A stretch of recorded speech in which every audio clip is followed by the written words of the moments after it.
Don't you love it when things are both easier and more affordable? Like when the rain washes your car for you. Or like when you save up to 10% by bundling your renters and auto insurance with USAA. Bundle with USAA and start saving. Get a quote today.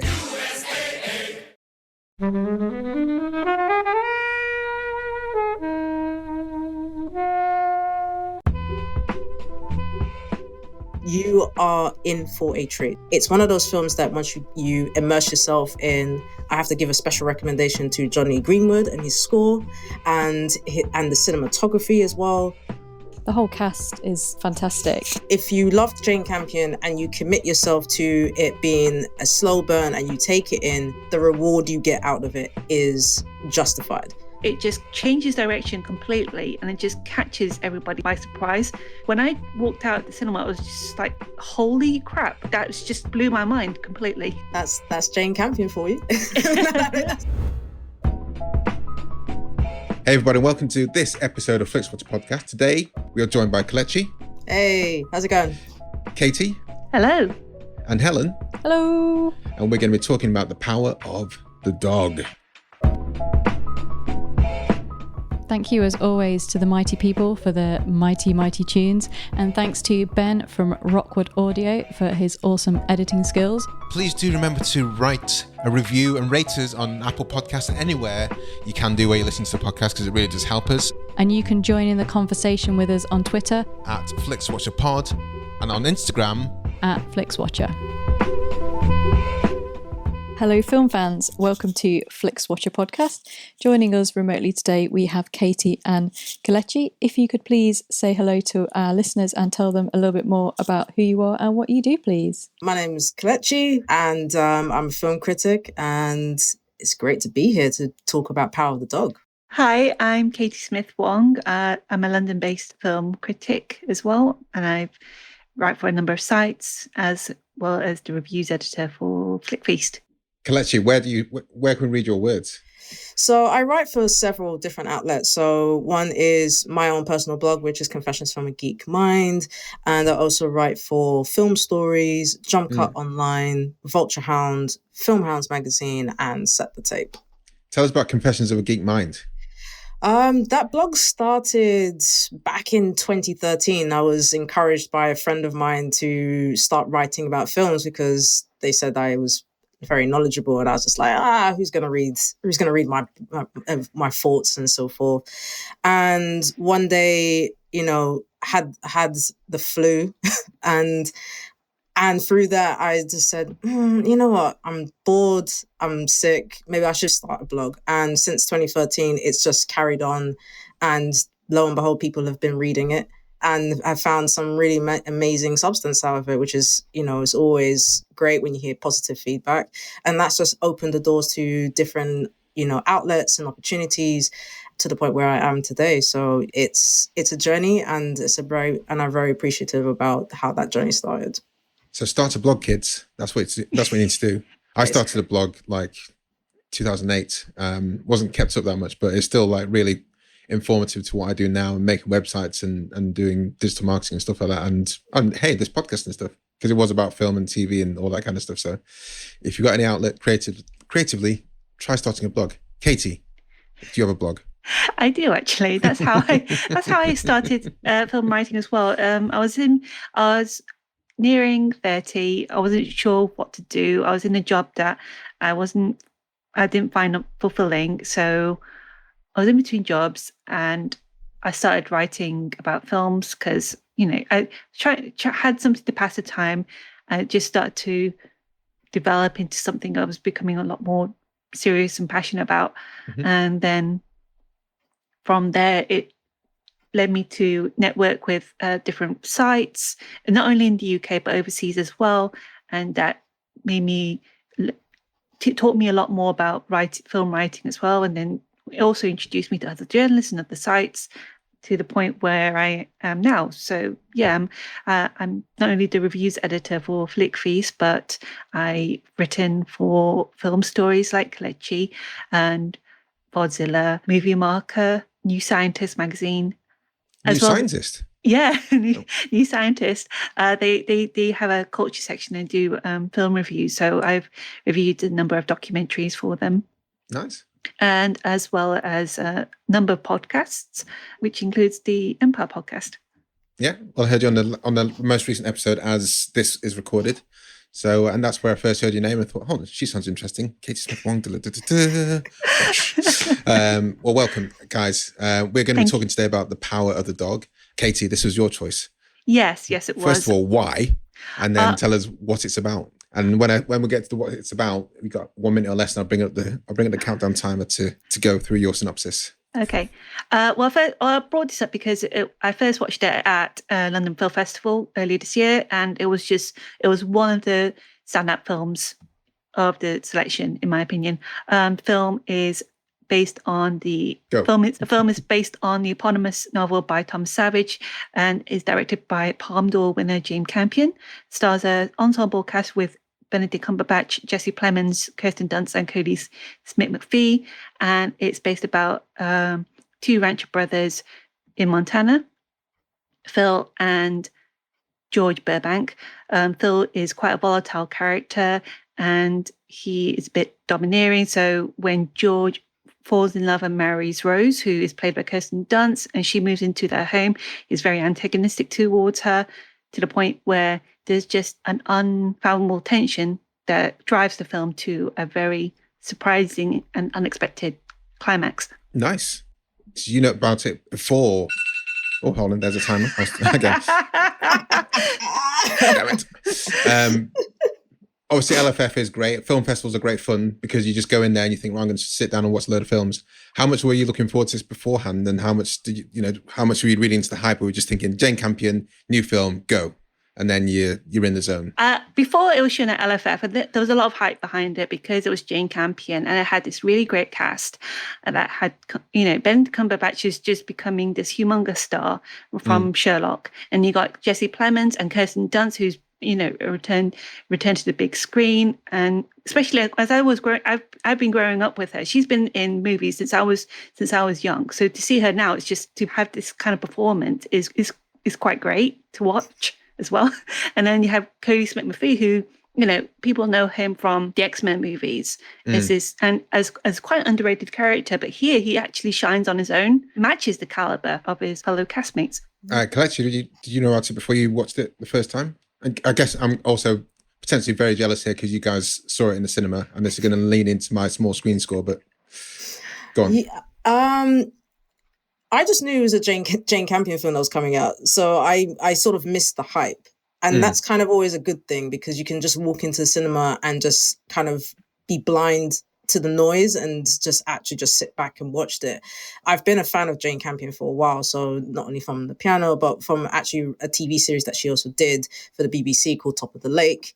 And that starred Elizabeth Moss in it. And it's like a crime detective drama.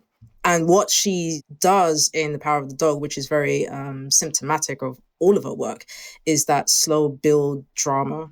And it's very methodical. It's very, at times, intense. And it all builds up to a impact or crescendo or something like that. And it's her in her element. So for me, I was very excited just to be, seeing what that next project was, because it does take her a while to do new projects in between. And it also feels like it's also like a special occasion as well. So when I heard that she had a new film, Power of the Dog, I was just like, right, I'm ready for that next Jane Campion film. So. And did it meet your expectations, guys? Absolutely. It just took me by surprise, to be honest, because it sounds like a cliche, but when you settle into it and you get a grip of what's going on, especially with the characters being as they are, you just become almost, you feel that it's just going one direction.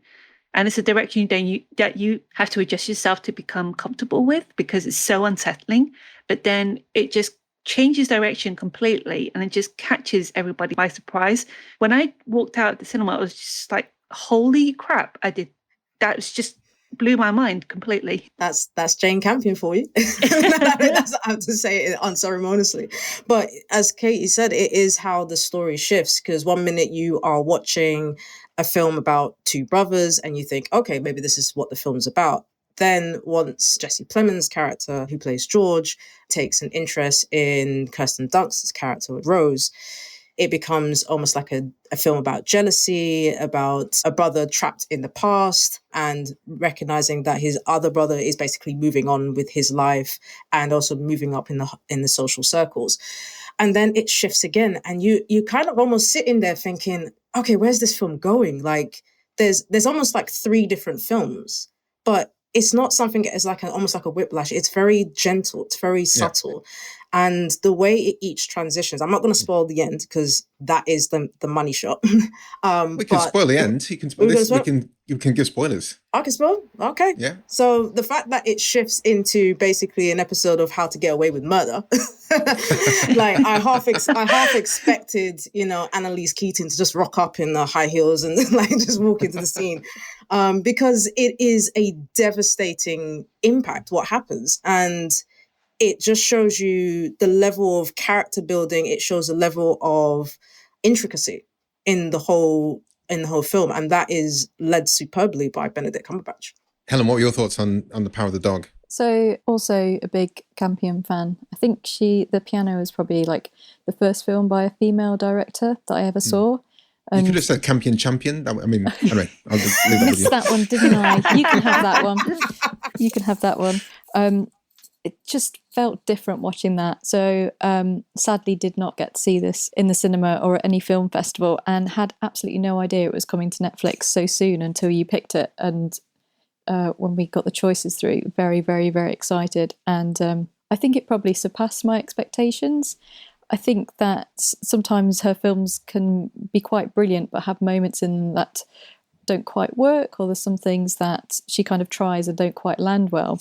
And I was kind of expecting a bit of that. But yeah, I was really surprised with it and did not kind of expect the kind of the third act turn where things go dark. And yeah, I mean, we've not talked about it yet, but Benedict Cumberbatch, he can be a bit hit and miss with me. I find that he can often like act a bit too much with his face, but this was a little bit more of an all-round performance. Sorry. Do you know what I mean? It's just like a bit facey and nothing else. But I think I'm still not 100% sure whether I think he was perfect in it, but it was kind of interesting. It was close to perfect. I think I know what you mean, Helen, because it feels like it's a bit of a miscast, because here is a guy who's meant to be playing this kind of toxic, like the embodiment of toxic masculinity and what the ideal man is. But underneath that, it's everything about him is a contradiction. And that even includes like his size, his weight, his transition into his repressed feelings about, and his, his love with Bronco Henry, and what that past trauma or even past love and how that shapes him into what he thinks is what a man is. And basically looking around with his brother, who is definitely the antithesis of him. He's very shy, can't really speak, can't really say anything. But he's somebody who's very direct and forward. And then you're looking at everybody else and he thinks everybody's weak. Everybody is not to a standard. And he's almost like the last frontier, the last representation of it until he gets his, I don't want to say reward, but comeuppance, I should say. Yeah.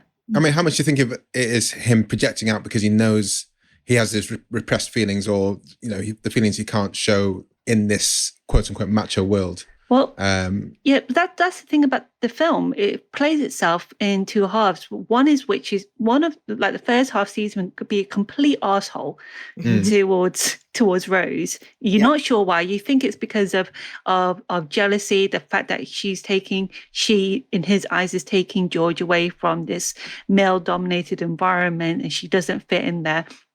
And then you see the second way where he actually bonds with Peter, Rose's son, who's played by Smith-McPhee. And it's like, okay, is this genuine, or are you just trying to weaponize Peter against Rose because, he's her son? But when they start to have like heart to heart, you kind of wonder, especially when you see him in having a private moment. I think that's the best way to put it. Having a private moment involving a handkerchief, Bronco Henry's handkerchief, to be more specific. You wonder if his feelings towards Peter are that of a mentor or of something more. And you just it just keeps you on tetherhooks as to who this character really is. Is he supposed to be? Is he trying to pretend to be someone that he isn't, or is he trying to be something more? And I think that's what you find yourself asking at the end of the film. Yeah, I love how ambiguous it is. Like you're never settled in trying to decipher. Like what's great about Campion's work is that it just leaves it open-ended, and it just leaves it to interpretation.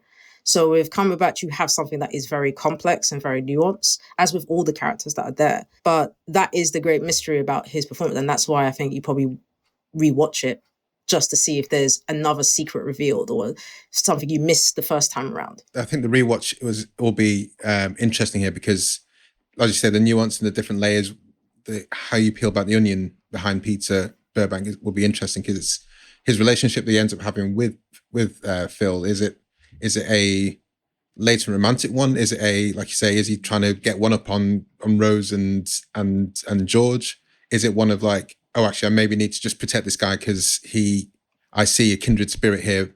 It's not romantic myself, but also I need to make sure he's going to be able to take care of himself because otherwise he's going to be like victimized throughout the rest of his life. And those are the kind of three things that I was kind of toying with in my mind. And I'm sure there's probably more things that are there that kind of bubbling away. But I think it'll be interesting to see how that plays out. Because the first time we see Phil and Peter interacting was in the restaurant, and he sees him playing with the flower. And I think perhaps off the cuff it was just I'm going to make fun of this guy because I need to make sure that I'm the alpha male here, and everyone around me needs to know I'm the alpha. But when it becomes part of like this guy's going to actually be in my life, then the dynamics change, and I think the dynamics change in an interesting way that I would never have foreseen. It's almost like if this kind of like thing whether if he's exposed, then he becomes exposed. So if they keep it hidden, then no one will really know. And they can have like the secret hidden mud bath and secret stash of sexy magazines. Alternatively, if he feels that he bonds with Peter, it kind of makes him feel not as inferior in terms of his own feelings. Mm-hmm. He doesn't feel as scared as he should be about his past or about his life with Bronco Henry. It does keep you, and you just like you said, you find yourself trying to find hints of clear-cut facts as to what this guy really is, and it just makes you keep watching and watching, and the hints are there. When you rewatch it, you can see and hear everything that leads to that crescendo, mm-hmm. but you don't factor in their significance until that point. Yeah. Do you think you see Phil when he sees Peter sees a bit about himself in there? Maybe that's how he was before he met Bronco Henry, and then under his wing he became quote unquote a man. I think so. I think definitely. And I think when initially it was, oh shit, this guy knows who I am, so maybe I need to keep him close. Because he sees the intimate scene with the handkerchief, and then I think he actually starts to think, oh, this guy's got something. Like when they were talking about what Pete sees, what Phil sees in the mountains, and it's like, and Pete says, yes, there's a shadow of the dog. He's like, what?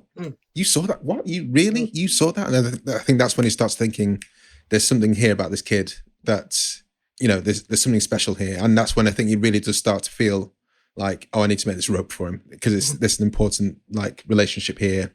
Again, we're still super, not just ambiguous. There's multiple different layers. We don't know where it's going to go, but still, I think he really does form that bond with him to the extent that when he's in delirium, that he feels the thing he needs to do is make the rope, isn't it? Yeah, especially when Peter doesn't actually have a father figure, because his own father passed away, and George is not really very attentive. In my eyes, I don't think he's a great husband.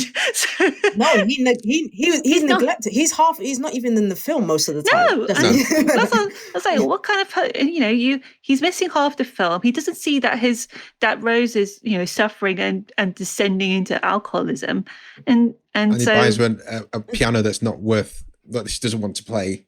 Yeah. Making her play in front of his parents. And the governor has to say, are you sure you want to be married to that guy? Especially with his arsehole of a brother. It's just, it does raise questions about the supposed good guy persona that he's trying to pose. Said, "Oh, I'm a good guy, but I'm just ignoring you because I want to be something more." But anyway, that's just me. I think that's spot on, because in some ways, that, as I think you and Kobe said about alpha males and how who's going to be the dominant one, and you can see with George, he's probably thinking, well, I can't be like my brother, I'm going to climb the social ladder. So you see him wearing the fancy suits, you see him almost I think there's one point he was wearing almost like a fur coat, like very chic like fur coat, whilst riding a horse, and you can tell he's just very different. And the only way of how he can be a quote unquote an alpha male is to escape that household, because his brother owns the masculinity, he owns the control of it. So this is his way of showing that kind of his way forward. The difference is that, as Katie alluded to, he neglects his wife, and is part of the problem of what Rose goes through. It's also the intimidation that she gets from Phil, like in one scene where she's trying to learn to play the piano again, or refresh her mind. And then he's walking in, and the beauty of Cumberbatch's performance is that when he walks into the room, you just hear the Stetsons, and you just hear that, and it's like he's just and that in itself is a sign of intimidation, and that just sends the fear through the scene. And then he's just bringing out the banjo, and then just outshines her. That in itself shows you how creepy and intense of it is, and basically dials up the psychological tension for Rose. But on the flip side, you have a neglectful husband who literally is all about himself and basically treats Rose almost like a trophy. But that's how Dunst actually shines. She just puts in amazing performance that shows that she's not afraid to be fragile. Her slow descent into alcoholism is you can see her a broken shell of a woman, especially when during the dinner party, you see that she's practically saying with her expression, "Okay, Phil, you win. I can't do anything while you're here." But she can't say anything to her husband because she probably knows that in the back of her mind, he can't do anything. And that fact that she's able to just be so repressed, she just plays this repressed character who is suffering so quietly, is why she's just so good in this role. It's such a reserved performance from her, and you kind of feel for her because she's obviously this woman who has been widowed, and her husband has committed the ultimate sin in kind of God's eyes, and this is the offer she probably never would have got, so she kind of has to take the marriage. Really, it's not something you could turn down, a woman in her position, and you get the feeling she doesn't really enjoy her work, and there's just so many emotions going on, and her only son is now being taken away by this man who is kind of just everywhere around her. It's a really great performance from her, and maybe a different actress might have played it a bit too much, but she's brilliant in it. In fact, the whole cast is fantastic. Can I just ask before we go into the rest of the cast, but with Rose, was the fear that, I don't know, I was kind of toying with the fear of Rose thinking that she actually sees through Pete and actually sees Pete as predatory in terms of actually wanting to, have some kind of relationship with her son? Or was it just purely she thinks he's a bad guy and he's trying to, cause him some harm? Or because I thought that was another couple of layers of ambiguity there. I don't know. Any thoughts on that? Yeah, I think she saw Phil as a threat by using Peter, because when Phil started taking Peter out for horseback rides, she actually runs out in distress saying, where's he taking him? I don't want him hanging around him. And she was trying to, because Pete, in her eyes, Peter's the only one that has her back. He's the only thing that's tying her to a better life, i.e. away from the ranch. And so the fact that in her eyes, Phil's taking him away from her just adds to her distress. And turning Peter against her as well, because we see kind of the conversations And you're sort of like, is Peter kind of buying this? Because it's so ambiguous in kind of tones, and you're like thinking, oh, is he actually listening to Phil? And is he going to like, take all what he's saying about her alcoholism and everything on board? And is he going to manage to like manipulate him against it? So I don't think I've seen the actor who plays Peter before in anything. I'm not sure Kodi which Smit-McPhee? which X-Men was in. I haven't seen. He was Nightcrawler. Yeah. So you wouldn't necessarily recognize him in the X-Men. Yeah. But he was in Slow West, another Western, which is really good fun. He's been around recently. I think he's only 25, so it's like he's one of these people. I'm like, damn you, youngness. It's got an interesting physical presence as well. There's lots of very beautiful shots, but the one where he's kind of doing his hula hooping is very kind of tall and thin, and just the way he stands out in the landscape is very striking as well of his acting. The way he reacts to the kind of abuse that is given from people, and that the way he goes to the hula hoop scene. That's the first time he meets Pete, and he takes a piss out of him for making the flowers and setting them on fire, and he just goes out in the back and starts hula hooping, and that kind of shows Kodi Smit-McPhee Phil out as a different character. But I think his character throughout the film is really interesting. The way he catches a rabbit and dissects it, catches a rabbit to dissect it, not rather than it kind of shows the kind of darkness and edge that he has, and is fascinated with his medical books. It's not just that it seems for surgery purposes. It seems that there's really is a dark undertone to his personality, which we obviously see when he effectively murders Pete, right? I mean, it makes it all like, on the first time myself and Katie watched it, you missed those details. But on a recent watch I did the other day, you just realize like how much all of that stuff was premeditated. So like him being ridiculed by Phil and him going to the hula hoops, and then he's going into medical school, and then he's learning like the anatomy of the body. Then he's dissecting he's catching a rabbit, and you think, oh, this is so sweet, and then actually no, he's killed it and he's actually dissecting the body. You also have him looking through medical books and looking at best ways like of poisoning people, and like where the best part to get an infection. And then you get that scene where he's riding out on horseback, which is quite interesting because obviously there's a scene where he's learning how to ride on horseback, and there's a part of me that says, did he know how to ride a horse in the first place? And then he's pretending not to know how to ride a horse, and then showing to Phil that, oh yeah, I'm learning. But then he's going on a horseback, and then he finds that infected bull, and then he starts getting out the gloves, and then that's why I said it's like watching an episode of How to Get Away with Murder. It is, and he does it so good.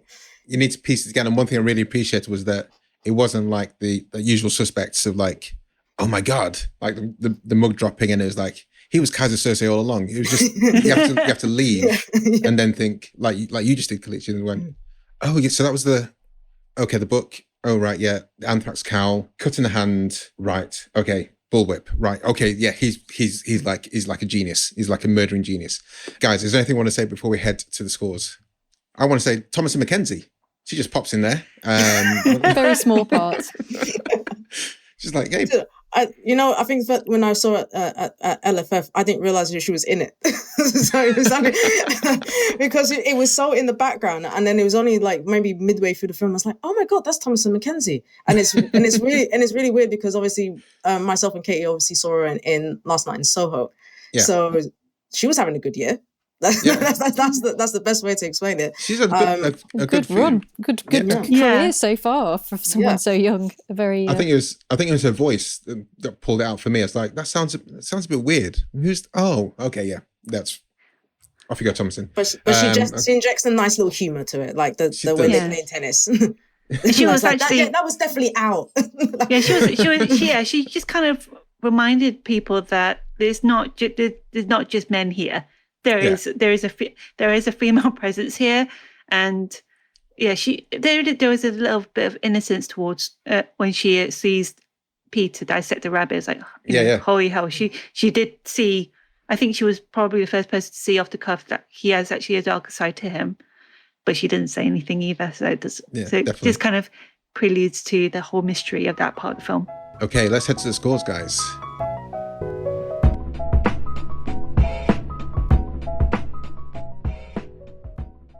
I'm Helen O'Hara, film journalist, author, and host of Women vs. Hollywood, a new podcast from the Stripped Media family. We're exploring the fall and rise of women in Hollywood, from the silent era to the present day and into the future. Each episode, I'm joined by 3 or more special guests to discuss the challenges that women face in the film industry and look at what we can do to change the picture. We've got actors, directors, producers, writers, academics, film experts, you name it, they're all here to explain what's going on in Hollywood. Search for Women vs. Hollywood now, wherever you're listening to this, and come join us. Welcome to our Flixwatcher scores. All of our scores are out of 5. You may have decimal places if you please, and we will start with you, please, Katie, with your recommendability. My recommendability score is a 5. Highly recommended. That's it. That's better. short but sweet. I'm sure it's short and sweet. Mic drop. Yeah, we've said how great it is. I don't think I need to embellish it any further. Kelechi? Mine's a 5 as well. Mic drop. That's it. Fair play. It's definitely a 5. I mean, for me, it's one of those films like, if you love Jane Campion and you commit yourself to it being a slow burn and you take it in, the reward you get out of it is justified. I know some people have had, mixed results with Jane Campion in the past. Some people probably might find this a little boring. You never know. Everybody has a different style and taste. But it's one of those films that once you give over to what it achieves and you immerse yourself in, I have to give a special recommendation to Johnny Greenwood and his score and the cinematography as well. Ari Wagner. Yeah. You are in for a treat. So it gets me, 5 stars. Helen. I absolutely agree with everything that has been said so far. I feel that some people will find this a bit boring and be a bit like it's 2 hours and kind of not that much happens until the very, very end. So I'm going to give it a 4.7 just because I know there's people who just wouldn't get on with it and they would find it boring or nothing is obvious in it. And slow burn just isn't for everyone. Some people just like things that are really loud and things that explode and men that are men and you can tell that they are men, whereas this isn't quite like that. But I did adore it myself, but I might find it difficult to recommend to everyone. Yeah, same as some kind of thing to Helen. I'm going to 4.5 here. I think it'd be harder. There were definitely people, and like you say, you have to explain, guys, it's 2 hours. Just stick with it. You need to be paying attention. And each time you have to put like an extra caveat in there, makes it like it's a tick off. There's a few more people are not going to watch it because there's a thing you have to do more of, and you can't just be on your Twitter and your Facebook and Instagram at the same time. But yeah, I'd recommend it to people who have half a brain and are happy to pay attention. Repeat viewing score, Katie. I think I would give this a 4.5. It is because of all the things that we've mentioned about the slow burner, the number of hints that are dropped from the start, and seeing how it all comes together is one thing. But then, like we said, it is a slow burner. Would we want to really rewatch it just to see, try and pick up everything? I'm not sure. I mean, I would definitely rewatch it, but if it's only just to see what preludes the ending, I don't think it's not a complete 5 for me. Kelechi. Interesting commentary, Kay. I think I'm going to go slightly higher and say 4.6, just because I think there is more to the film than just obviously just not only just working out how Peter did the crime, but I think you are always amazed by the performances that come out of it, and I think this is probably Benedict Cumberbatch at his best. You see him in a very different light. If you think about him in, Sherlock, if you think about him in even MCU with Doctor Strange, there's a bit of likability in though they're playing chaotic characters. In this performance, he's playing an arsehole. There's no sugarcoating. There's no nothing to it. He's playing an absolute arsehole, but it's also a complex arsehole, and that in itself is very fascinating. And I think it will rank as one of his career best, and something that when you're dealing with a character that has a multifaceted complexity to their performance, I think that's something worth going back to actually digest and decipher within that mystery that's in his character. So I give it about 4.6. Helen. It's interesting you saying that. I found that sometimes Benedict Cumberbatch can kind of struggle with American accents, but he's good in this one. And I should have added within the recommendability, if you enjoy seeing him naked, then you will enjoy this. So, that is something to note of that. I'm not sure I think I would watch this again, but I'm not sure when that would be. It's not one of those ones that you kind of think, oh, I absolutely have to see it again. So I'm going to go a 3.8 in that. Perhaps I'll see it again in maybe a year or so. I definitely would want to see it again, but I don't think it's going to be a high repeat viewer for me. Yeah, I'm going to have 3.5. It's definitely something I'll watch again, mainly because I want to kind of forensically look through Peter's mind. But I don't think I'll watch it that often. But I think, so, you have to watch it again, but not that frequently. Small screen score. I feel we might get some lower scores here. I don't know. Katie? Small screen score. As we watched it at festival, we saw it on a big screen. It actually added to the isolation of the surroundings of 1920s Montana. Having rewatched it the other day on Netflix, I don't think it translated as well as it could have done. So I think I'm going to give it a small screen score of around 3.5. 3.5. Kelechi? I agree with Katie, but I probably go a little bit lower, and that's probably about 3.2.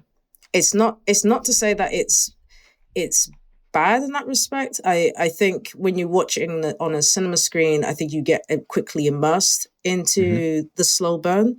I think when you watch at home, and just to reiterate, there's nothing wrong with watching a film at home, but I think there are also distractions, and when you are requiring to get involved into a slow burner of a film, you might miss key points and miss certain details that come with it, unless you've created the most perfect conditions within your household. So it's not something that's really made for TV. It is definitely made for the big screen, and you take advantage of the cinematography, you take advantage of the New Zealand landscapes, and like I said before with Johnny Greenwood's score, it's immersive, and it's in slow burn. So yeah, it gets a little bit of a lower score for me when you watch at home. Helen? Yeah, completely agree with you that I've watched a lot of very long films at the cinema recently, and time feels different in the cinema to watching at home. Even like having house lights on in home kind of makes it feel different. And yeah, I don't know if it's going to come on in the cinemas in the UK. I don't think it's been on at my cinema, so I think it came out again like Netflix do. I think they put like a week on. Yeah, somewhere. It was a very limited release a week prior to coming on to Netflix. I think I'm not sure if a lot of people rushed to watch it because it was going to come on Netflix, but those who did manage to catch it, they were very, very fortunate to enjoy it on big screen. But also there's just a lot of competition in the cinemas right now. Yeah. So, you've got the tail end of Dune, you've got Tail end of Bond, which is still playing, still sees there, I'm just trying to think of that. You have Ghostbusters. There's just so much happening. So, of course, with something like The Power of the Dog, it would slip through the net. So I don't blame anybody for saying, like, you know what, I'm just going to catch it on Netflix. Yeah. Because it's there, So it's not, at least it's not something like The Last Duel, which somehow was in the cinemas, but no one saw it. And do you know what I mean? So at least it's there. It's there for everybody to have access for, which is one of the good things about Netflix. At least it gives you a choice. So what was your score, Helen? Sorry? So I didn't give a score yet. So I'm going to go 3.5 as well. I think I would have liked more of an opportunity to have seen it at the cinema, to appreciate the score as well. Like, he's great. Like, I love Johnny Greenwood's scores. The They are amazing. But it is on Netflix and it's great. They've got kind of new releases coming on there. So you're probably going to be watching it on Netflix. Yeah.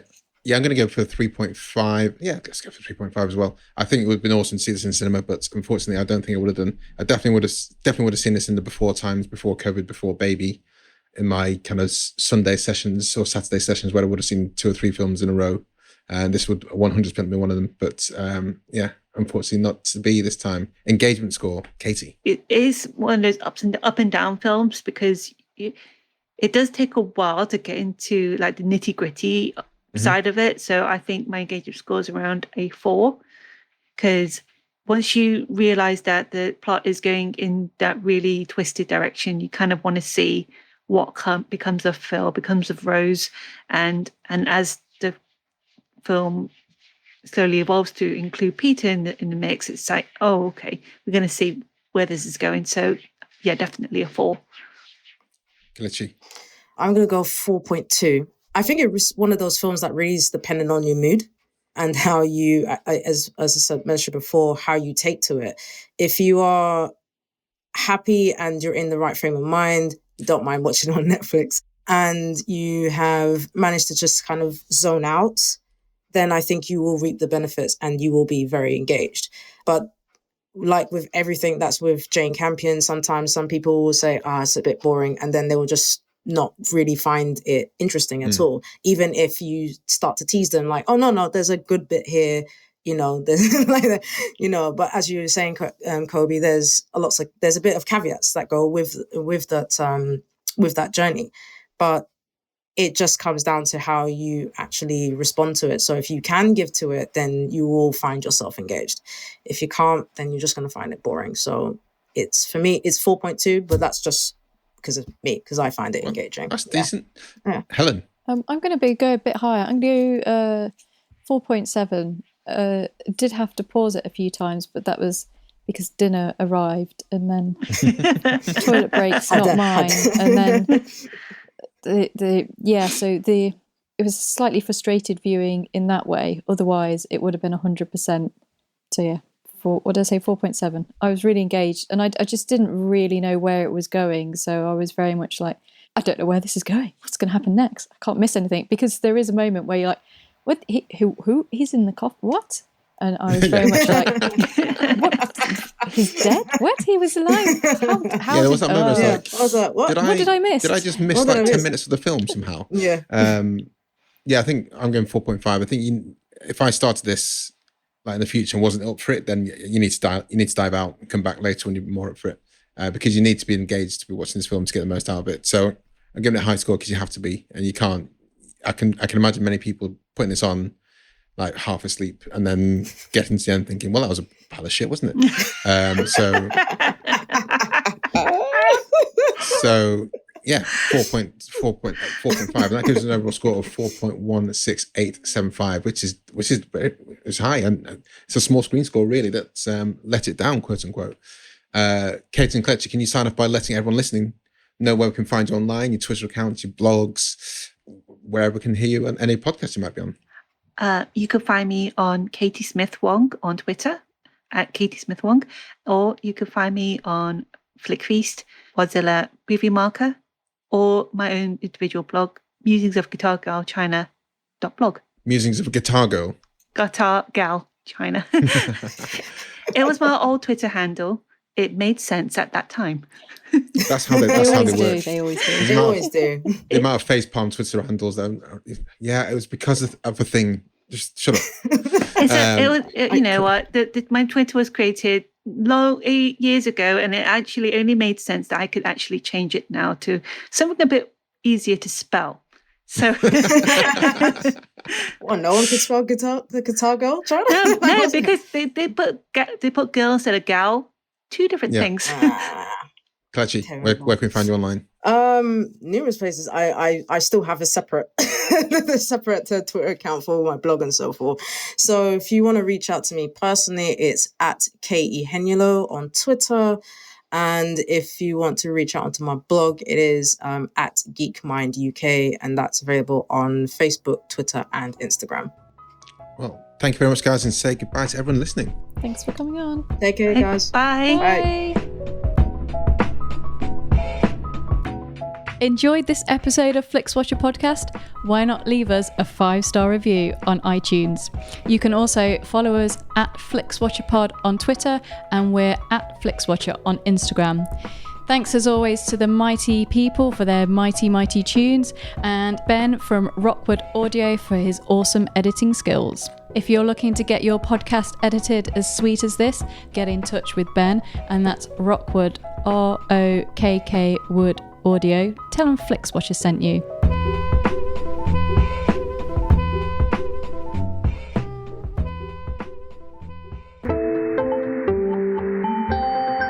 You just heard a Stripped Media production.